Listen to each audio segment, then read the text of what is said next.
Todo lo puedo en Cristo, que me fortalece. Hermanos, bienvenidos a este video. En el día de hoy quisiera hablarles sobre los 7 pecados capitales y sobre las 7 virtudes celestiales. Aquí les enseñaré, qué son los 7 pecados capitales, cómo nos afectan, y cómo podemos enfrentarnos a ellos mediante las 7 virtudes celestiales. Pues, es un tema que merece ser profundizado, porque no veo que le den la relevancia que tiene, más allá de que le saquen un anime desinformativo. Sin nada más que decir, comencemos. Para empezar tenemos que entender qué son los 7 pecados capitales. Estos son pecados no necesariamente cometidos como actos, sino como vicios que se propagan y se extienden a lo largo de nuestra vida. Estos pecados son el orgullo, lujuria, pereza, ira, envidia, gula, y avaricia. Como dije, estos no son necesariamente actos que el hombre cometa, simplemente vicios los cuales se siguen haciendo. Ejemplo, el orgullo, el pecado de la soberbia. Algo es que cometas un acto de orgullo, y otra que seas una persona orgullosa, de una persona a la cual siempre está en constante soberbia. Eso es un orgulloso. Alguien que cayó en la soberbia y ahora siempre está en ella, o sea, un vicio. Estos vicios diarios siempre han estado en la humanidad, por todas las civilizaciones, de una manera u otra. Hay que entender que estos pecados son contrarrestados por las virtudes, pero si llevamos las virtudes al exceso, terminaremos con una desventaja, pues incluso las virtudes se tienen que moderar, pues, como dijo Oscar Wilde, todo con moderación, incluso la moderación. A diferencia de los pecados, que no son necesarios en nada, y solo están para ser viciados a ellos. Empezamos con la lujuria, grave pecado, pues este es el más contagioso, y difícil de desprender. Este vicio surge del deseo de la carne, y del deseo de tener más y más relaciones. Este pecado es muy contagioso, en especial por estos años, pues, se ha estado haciendo cada vez más fácil su entrada, con todo esto del internet, y las influencias. Este pecado es, en mi opinión, el que más nos vuelve esclavos de nuestros deseos. Deseando solo la lujuria sobre todo, y aunque tengas razón o control sobre decidir que está mal, aún será muy difícil salir de esta zona, pues es la más grande. Y aunque salgas, aún estará ahí, pues no es un pecado que desaparezca. Las empresas seguirán ganando millones con eso, y tú solo podrás mirar sin involucrarte. Este pecado se vence con la castidad. La castidad no es reprimir tus deseos, sino saber controlarlos. Alguien casto no es necesariamente virgen o sin relaciones, sino una persona que sabe controlar sus deseos y no se deja llevar por las promesas de estos deseos mundanos de placer instantáneo. La lujuria está presente hasta el día de nuestra muerte, y si crees que en el matrimonio estás a salvo, déjame decirte que no lo estás, y aún tendrás que controlar tus deseos de todas las maneras. Recuerden. Sansón fue el hombre más fuerte, David el rey más cercano a Dios, y Salomón el hombre más sabio, y todos cayeron ante un mismo pecado, la lujuria. Pero llegó San José y demostró lo que significa la castidad. No se dejó llevar por sus deseos, que de seguro, el propio Satanás debió haberlo tentado muchas veces, pero nunca se dio, y siempre estuvo en la castidad. Aprendamos de su ejemplo y siempre pidamos por la castidad. Para nunca ser esclavos de nuestros deseos e impulsos como nos hace la lujuria. Ahora, con el pecado de la gula. Hay que entender que la gula, a pesar de ser asociada usualmente con comer mucho, es el tener una vida desordenada, sin tener un control sobre ella. Sino hacer todo sin orden. Una persona que está en este vicio se vuelve arrogante y no comparte sus bienes porque se vuelve esclavo de ellos y de su falta de control, no puede controlarse a sí mismo y usualmente es en la comida donde más resalta. Pues, no puede evitar una vida de desorden comiendo y viviendo sin parar porque eso es lo que lo satisface, aunque afecte su salud física y espiritual, pues, ya ha caído en este pecado que lo vuelve incapaz del autocontrol y es obligado por él a vivir de manera desordenada. Lo contrario de este pecado sería la templanza. Esta virtud no enseña lo contrario. Que si hay un momento en el cual detenerse, y que una persona con templanza no se deja seducir por una vida llena de excesos, sino que sabe autorregularse, para no caer en la gula. Un ejemplo de esto es San Juan Bautista, quien vivía sin excesos, solo con lo necesario comiendo langostas y miel, con piel de camello. No se dejó seducir por la gula, pues, hasta su estilo de vida se lo prohibía. Esto lo hacía evitar vivir de manera que no pueda controlarse, sino que sea libre de tomar lo que quiere, lo que no, y lo que es necesario, y lo que no. Quiero que nos paremos a pensar cómo estos pecados nos vuelven esclavos, haciéndonos hacer cosas contra nuestra voluntad, pues, estos pecados nos prometen libertad y cuando nos damos cuenta terminamos como esclavos de estos. Mientras las virtudes no hacen verdaderamente libres, pues nos dan la oportunidad de elegir y no de seguir tomando, como nos daña los pecados. El pecado de la avaricia, es un pecado que nos hace esclavos de nuestros deseos, y del deseo de guardar lo que tenemos, negárselo a los demás, tomar los bienes materiales como la mayor posesión que tenemos, y protegerme y guardarlos a toda costa. La avaricia es el tener más y más, insaciablemente el deseo de tener más. A pesar de tener mucho, sigue deseando más y nunca perder nada. Una persona avara, manipula, engaña, traiciona, y usa cualquier medio posible con tal de obtener lo que quiere. Esto lo hace esclavo, buscando sin descansar sus riquezas, a pesar de volverse inútiles. Una persona avara, nunca comparte, pues, su vida, gira en torno a las riquezas, y compartirlo significaría perder una de las riquezas. Es como su sentido de vida, el ir acumulando poco a poco se vuelve su sentido y razón de vida. Esto va totalmente en contra de la enseñanza católica, que dice que el sentido de vida es Dios, en cambio el avaro solo vive por y para acumular más riquezas, hasta que llegue el día del juicio final, y se dé cuenta que todo lo que acumuló por toda su vida nunca le sirvió de nada. Contraparte de la avaricia es la caridad. Esta virtud nos hace libres, pues, no estamos condenados a seguir acumulando riquezas, sino usarlas para el bien. La caridad no es desperdiciar nuestras cosas, es compartir lo que otro necesita sin perder todo nosotros. Esto también es generosidad. Ayudar y dar a los demás desinteresadamente, solo porque es lo correcto. La caridad nos aleja de consumir insaciablemente riquezas terrenales, y nos ayuda a buscar solamente a Dios y ayudar al prójimo, que son los dos mandamientos más importantes. Un santo que representa esta virtud es San Martín de Porres, que ayudaba a los pobres sin nada a cambio, ayudaba a los animales considerándolo criaturas del Señor. Compartía lo que tenía a pesar de ser muy poco, trataba a las personas como igual sin importar su origen o condición, algo raro para la época. Aprendamos de su ejemplo, para alcanzar la caridad y generosidad. Ahora el pecado de la pereza, podemos identificarnos fácilmente, pues es un pecado que inevitablemente habremos cometido. Este pecado nos hace esclavos de nuestra flojera o vagancia. Nos prohíbe hacer o alcanzar nuestras metas, y es la principal causa de la tibieza. Este pecado nos hace decir, mañana lo haré, o, ahorita lo hago, y ese momento nunca llega.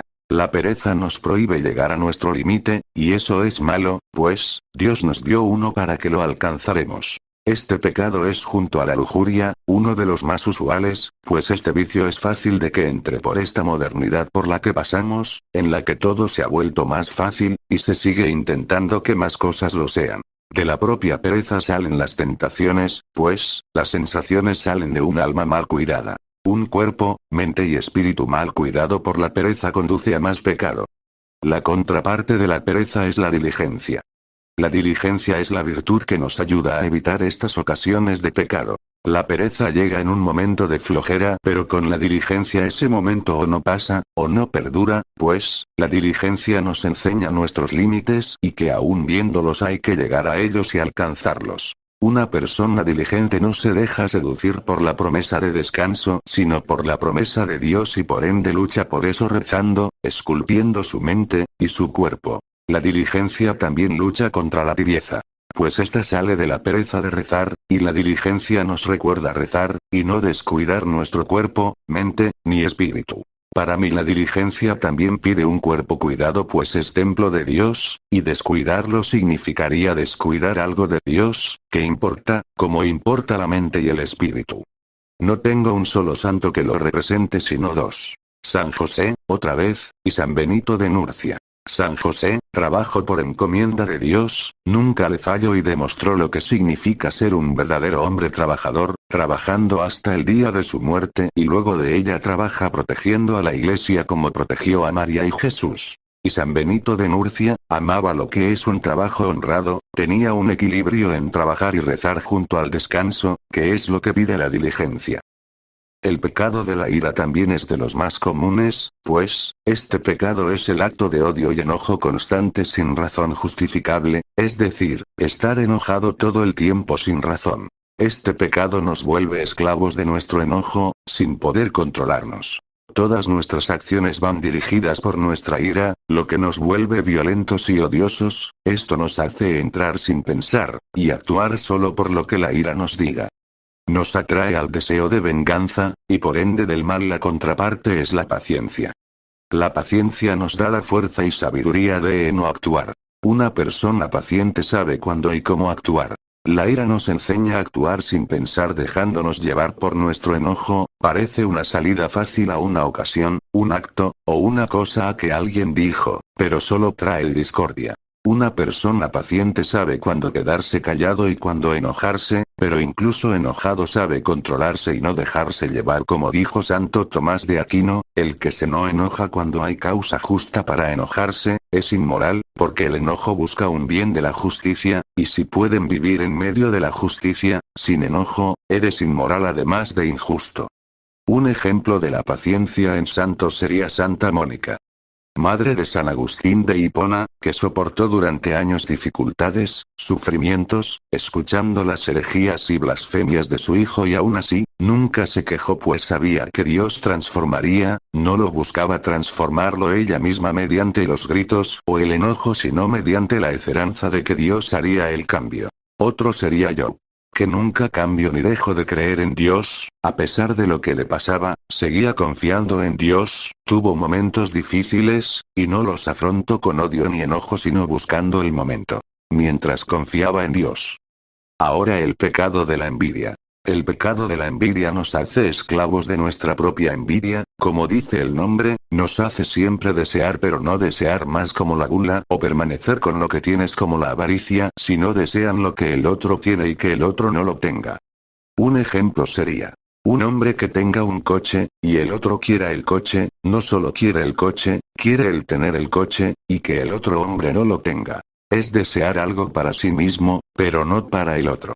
Una persona envidiosa, no toleraría el hecho de que otra persona tenga algo que él quiera, pero él no pueda tenerla. No es desear todo, ni guardar todo. Es desear lo que el otro tiene a su interés, y esto se puede ver de muchas formas. Como un hombre que desea la esposa de otro, la casa de otro, hasta incluso la felicidad de otro. Esta envidia nos vuelve esclavos de desear al otro, desear todo lo que tenga, porque nos hace sentir inferiores al no tener lo que ellos tienen, por ende nos hace desear lo que tienen. La contraparte de la envidia es la bondad. La bondad nos hace sentir, hacer, y desear lo opuesto. Nos hace decir, bien por ti, alegrarnos por sus adquisiciones, y en vez de decir yo me lo merezco, confías en que si aún no lo tienes es porque Dios así lo ha decidido. Una persona bondadosa, se alegra y se contenta de los triunfos de otra, no los trata mal porque sean mejor en algo, sino que los inspira para que sigan mejorando. Una persona bondadosa, en vez de desear tener algo que lo tiene, para que el otro no lo tenga, como máximo desearía tener algo, y que el otro también lo tenga, pues, la bondad nos hace desear el bien mayor para todos. La bondad es el reflejo del mandamiento que nos dio Dios, de amar al prójimo como a ti mismo, y de, ámense los unos a los otros como yo los he amado. Así la bondad nos hace amar al prójimo, y por ende, no nos hace desear nada de él, solo que sea feliz.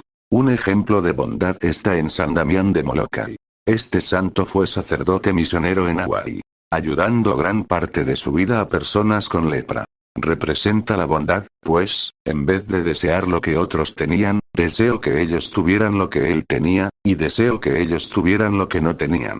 Siempre se preocupó porque ellos tuvieran lo que tenía. Contraparte a la envidia, desear lo que ellos tenían. Ahora, el pecado de la soberbia. El pecado de la soberbia no es tener orgullo, pues, el orgullo es algo necesario pues es el amor a sí mismo.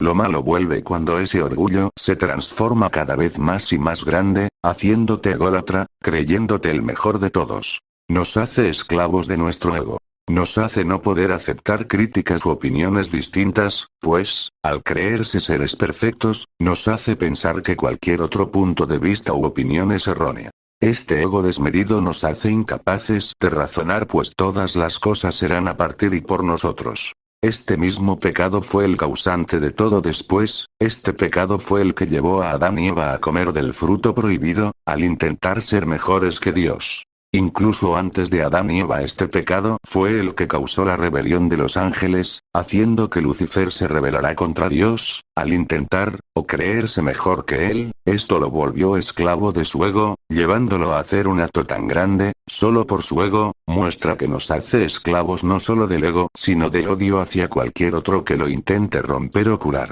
Todos los pecados vienen del orgullo, pues, nos creemos mejores que Dios, desde que habíamos pecado. Inconsciente o conscientemente, nos creemos mejores que Él, pues, desde que comimos del fruto prohibido, esa se ha vuelto nuestra naturaleza autodestructiva. El ego es muy probablemente el peor pecado, pues nos vuelve irracionales en todo tipo de cosas y nos impulsa a los demás pecados. La contraparte de la soberbia sería la humildad. La humildad nos lleva a todo lo contrario. La humildad nos hace saber que no somos los mejores, no somos perfectos, y por ende somos pecadores, imperfectos, nos hace recordar que realmente sí necesitamos la ayuda de Dios. Al mismo tiempo nos hace ayudar al prójimo, a tratarlo como un verdadero hermano. La humildad nos hace libre, pues nos libra de siempre creernos perfectos y por ende nos demuestra la realidad, somos pecadores. No aleja del veneno del orgullo. Una persona humilde reconoce sus limitaciones humanas, no solo en ser un pecador, sino en que no es capaz de lograrlo todo, y que habrán personas que por distintas razones lo hagan que él, y eso no hará odiarlos, hará que se esfuerce más por eso. Tu propio Jesús puede enseñarnos la humildad. Y él nunca buscó lujos, ni se creía mayor a los demás por ser hijo de Dios, nunca se los presumió en la cara, sino que nos amó igual a todos. Un santo que me presenta la humildad sería también San Francisco de Asís. Si vas su vida de riqueza para vivir en la pobreza, pues sabía que ser así de rico, podía llevar a creerse superior a los demás. Sirvió a pobres y a enfermos sin buscar reconocimiento ni fama, solo porque era lo correcto. Enseñó a los demás a hacer lo mismo, ayudar a los que necesitan ser ayudados, incluso cuando no les den un gracias.